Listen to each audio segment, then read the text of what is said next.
Hello friends, daily dictation के लिए channel को सब्सक्राइब कर लें और डिक्टेशन पसंद आए तो उसे लाइक करें और अपने दोस्तों में शेयर करें। यह डिक्टेशन 5 सेकंड बाद शुरू होगी।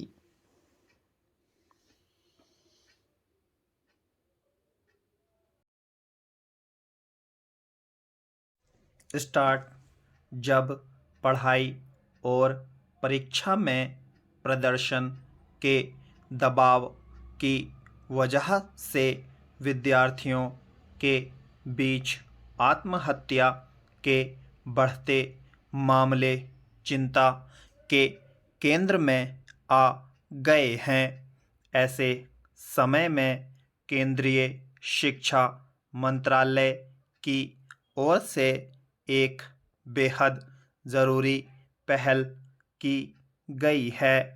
उम्मीद नाम से तैयार अपने मसविदा दिशा निर्देशों में मंत्रालय ने कहा है कि बच्चों के बीच आत्महत्या की बढ़ती समस्या को रोकने के लिए वेलनेस यानी आरोग्य टीम गठित की जाए और साथ ही अगर कोई विद्यार्थी आत्महत्या के जोखिम से जुड़ा कोई संकेत प्रदर्शित करता है तो उसकी तत्काल पहचान करके उसे ऐसी स्थिति से बाहर लाने में सहयोग किया जाए।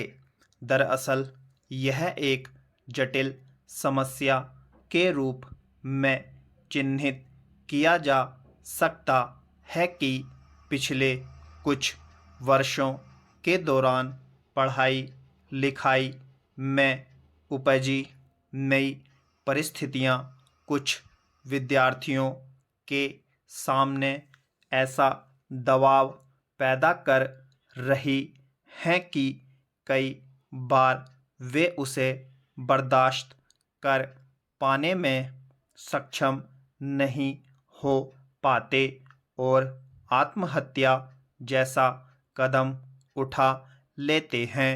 इस स्थिति की मूल वजहों के साथ साथ समस्या यह भी है कि ऐसी स्थिति में पड़े बच्चों को ठीक समय पर आसपास का सहयोग नहीं मिल पाता है और वे अपने उलझे हालात में और गहरे फंसते चले जाते हैं।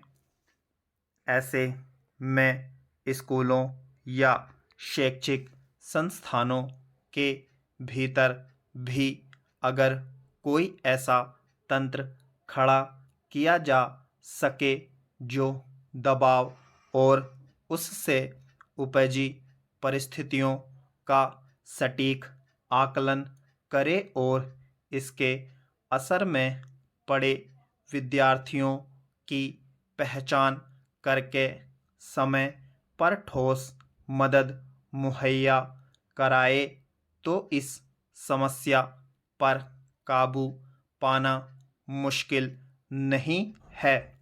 इस मामले में केंद्रीय शिक्षा मंत्रालय के दिशा निर्देश एक बेहतर रास्ता तैयार करने की कोशिश है, जिसे विकसित करने के पीछे का मुख्य विचार है हर बच्चे का महत्व है। इसके तहत स्कूलों को संवेदनशीलता और समझ बढ़ाने के साथ साथ अपना नुकसान करने से बचने के लिए बच्चों को समय पर सहायता प्रदान करने को कहा गया है।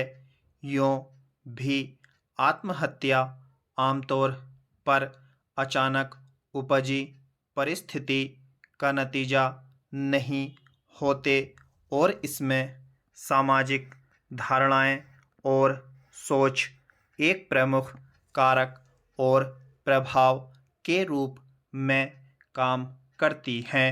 इसलिए दिशा निर्देश में स्कूलों, अभिभावकों और समुदाय के बीच साझेदारी को बढ़ावा देने, खुदकुशी को रोकने और आत्मघाती व्यवहार से जुड़ी नकारात्मक सोच को खत्म करने के मकसद से सामाजिक सहयोग और समर्थन को बढ़ावा देने पर भी जोर दिया गया है।